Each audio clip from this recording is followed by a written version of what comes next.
Alright, so last video you saw me take out the desolder and took out the fuse, and actually taking out this cap.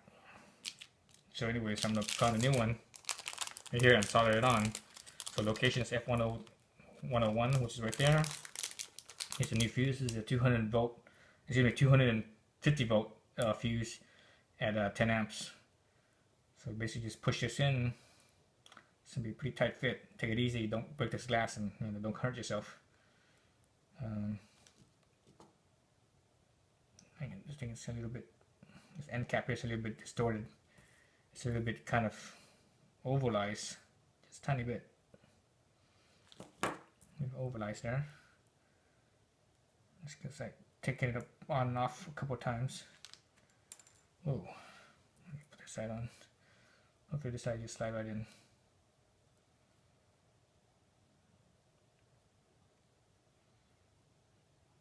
Geez, that's a tight fit. Jesus. I wonder why I had a hard time putting it on. Let me use one of these ceramic fuse. Hopefully it'll slide on a little better.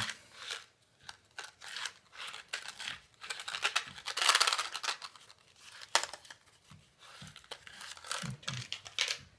This ceramic fuse. Same thing, 250 volts at 10 amps. Man, that's a tight fit. It's like barely went on there.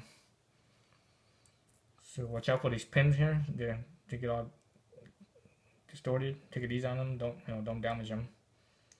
So you know where you get new ones. Yeah, I'm already bending some of them.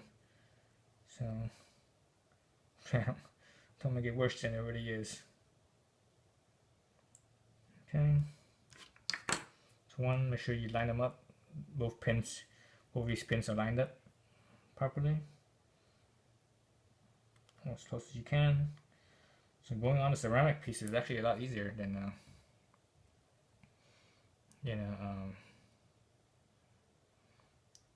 the glass one. When the glass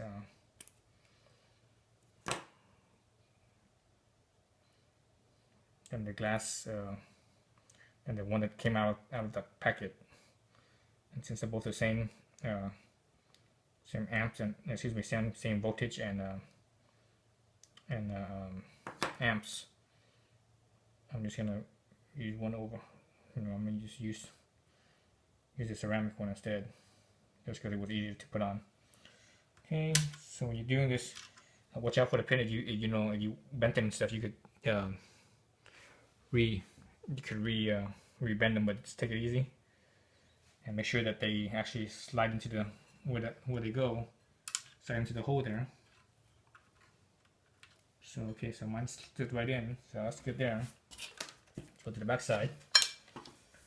So obviously, if you just let it go, it's gonna fall down. So I'm gonna use something to shim it. Maybe this right here would work, or not shim it, but to just hold it in place. Okay, so this screwdriver is running underneath there. It's holding the. No, it's actually not really.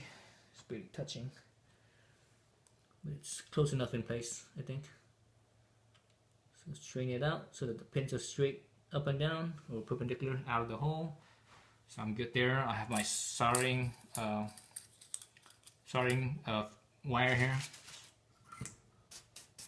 My soldering iron. Put it on the spots. Get it hot enough. You could just touch the solder at the tip of the soldering iron, see if it melts. It melts, okay, good. Add a little bit so that you have some buildup. Then bring it up, and that's it. Same thing with the other side. Melt it, add a little bit up, and lift it up, and that's it. So this soldering wire here has a flux built inside the wire. It's a hollow wire, so it's usually a Rosin flux. So that's it. That's how you solder. And there it is on the other side. And I'm done with one. I'll put this original fuse back into the little package.